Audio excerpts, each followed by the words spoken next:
To share my idea for our project this year.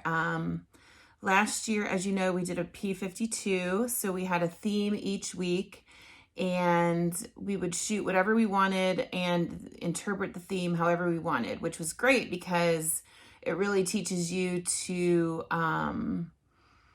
kind of see differently, look for things, think creatively. And I think a lot of people really enjoyed that. Even if we didn't get through all 52 weeks, that's totally fine. But I had an idea to expand on this year, and it really came from Ann Gibson in our group. She mentioned something about a book club. She had done a book club through another group. And the book that immediately came to my mind was this book. It's an older book, Picture Perfect Practice, and it's by Roberto Valenzuela. And he's a Canon Explorer of Light. He's written several books, and his writing style is really easy to understand. And I loved all of his topics.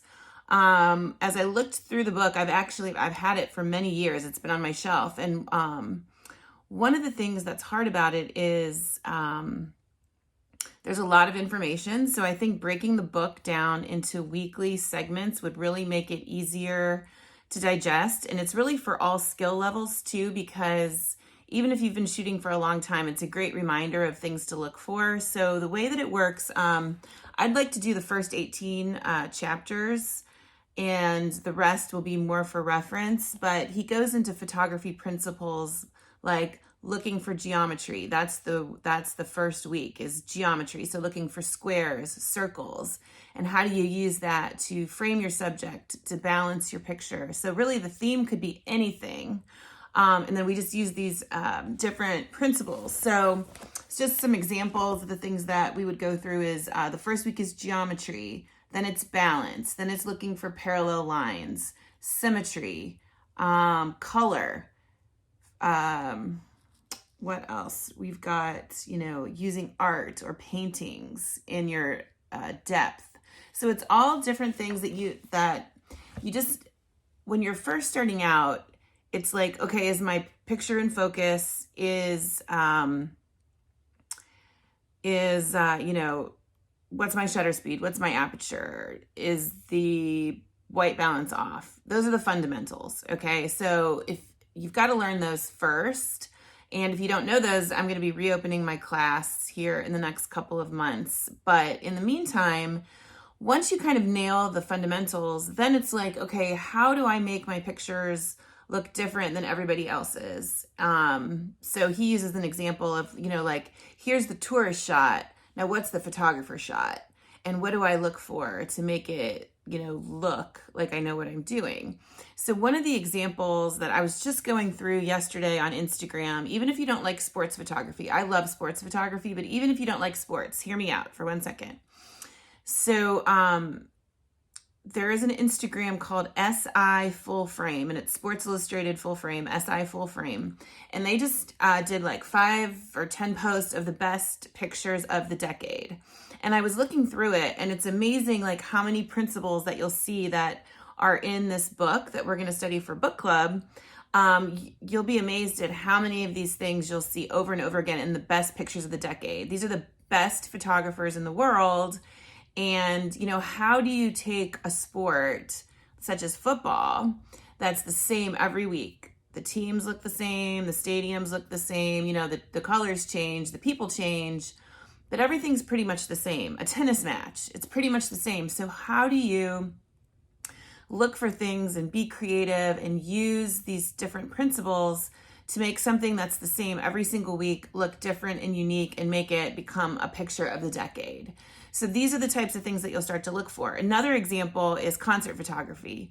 I follow some tour photographers, and it's like, how do you take the same person in a similar arena singing the same songs with the same band?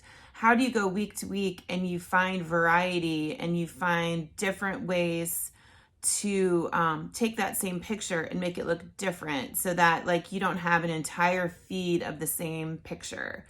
So again, I think that all levels, no matter if you're just beginning or you're just using your iPhone, quite honestly, everybody can benefit from studying these different photography principles. So this is the book I want to start off with. It's Picture Perfect Practice. I would recommend the Kindle version because it's a little bit cheaper. It's under $25 and you'll always have it. So if you need to pull it up on your phone, you can pull it up really quickly, or your iPad. You don't have to have the big book with you. If you prefer the book, you can either buy it new, which is a little bit more expensive, or they have a lot of used books available on Amazon. So definitely check that out. I just bought 2 books, one for Anita, because she always helps me out on Instagram, like really, really helps me out. So I want her to have a book so she can look at the lesson every week. And then I bought one to give away too. So we're going to do a little giveaway. If you tag somebody that you think would enjoy this challenge, and make sure they follow me on at the Big Girl School. And if they want, they can join our community. I'm gonna choose one person from everybody in the comments to win a book. So I think this would just be really fun and a really great way to kick off the new year. Now, the other thing, because this might be a little bit more difficult, it doesn't have to be, but because we're doing a lesson, we're reading about it, we've got some assignments. I'm going to do a video lesson as well, so that if you, I forgot what I was going to say. Oh, if you don't have the book, or you can't afford the book or whatever, you don't want to buy the book, I'm going to give a brief overview of the lesson. I'm going to use some examples from my photos. If I don't have any, I'm going to go out and shoot some new stuff. I'm hoping to shoot some new stuff anyway, because I just need to get inspired. And I think this would inspire me to get, I've been doing a lot of client stuff, not a lot of personal stuff. So I'm hoping that this will get me back out there shooting a little bit more, just for me, and rediscover why I fell in love with photography in the first place. So the second thing we're going to do, on top of the weekly lesson in the book, we'll do that for 18 weeks, and then we're going to switch books. And I'm thinking the next book will be on light. So if you have any good light books that you'd be interested in recommending for the next book, go ahead and leave it in the comments so I can check it out. I love photography books. And then the other thing that we're going to do is we're going to do a monthly color challenge. So everybody seemed to enjoy the colors when there was a color week from the P52 last year. Everybody seemed to enjoy participating in that, and it was pretty easy. And again, it trains your eye to look for color that you might not notice out in the environment. So I'm putting a download that you can download a list to hang on your fridge, or throw in your camera bag, or put it on your computer. Just put it in your photos so you can pull it up, make it a favorite. So when you're out there, you can go out and look for colors, and then we'll feature those all month. And you can also combine it. So the first week is geometry, and the first color is silver. So if you see silver balls or a silver square platter, and somehow you can make that into a photo, you can combine it. You don't have to, but it's a great way to kind of get your juices flowing. So let me know what you think of this project. I'm going to put a link to the book.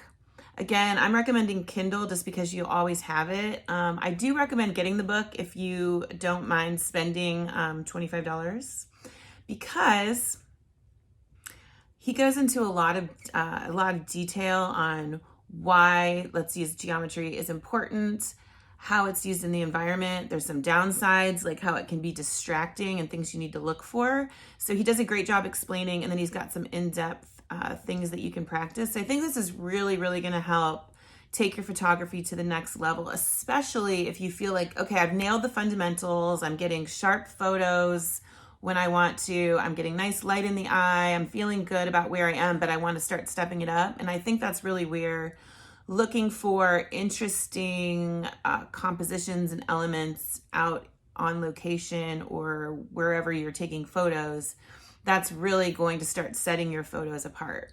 And then another thing I would recommend, I've got a ton of photography books, just different genres, street photography, fine art photography, sports. I've got a couple of really great sports photography books. And it's fun to look through them and just look for these elements. Where are these photographers using the elements that he's talking about, and how does it make their pictures stand out? I'll try to look for some examples that I can share with you, and I'll credit the photographer.